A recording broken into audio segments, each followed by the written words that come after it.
Hello বন্ধুরা, আজকে আমি তোমাদেরকে আমাদের তুলসী বাগান দেখাবো, যেটা আমাদের বাড়ির মধ্যে আছে।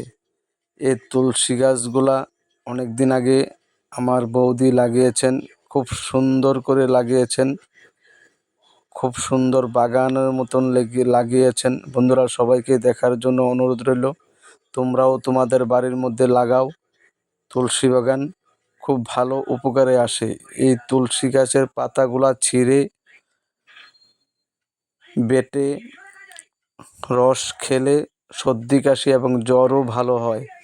তোমরা বাড়িতে সবাই লাগাও, এটা আমাদের সনাতন ধর্মের একটা নিয়ম, তুলসী গাছ বাড়িতে লাগাতে হয়। দেখো কত সুন্দর তুলসী গাছ, তোমাদের দেখার জন্য আমি বলছি। আমার এই ছোট্ট ভিডিওটা তোমরা শেয়ার এবং লাইক এবং কমেন্ট করো। দেখো আমাদের বাড়িতে কত সুন্দর তুলসী গাছ আমরা লাগিয়েছি। তোমরা যদি লাগিয়ে থাকো তোমরাও বলো। দেখো কত সুন্দর সুন্দর তুলসী গাছ আমাদের বাড়িতে। বন্ধুরা, সবাই তোমরা বাড়িতে এই তুলসী গাছ লাগাও। এবং তুলসী গাছের এটা কালো তুলসী পাতা। তোমরা সবাই ভালো থাকো।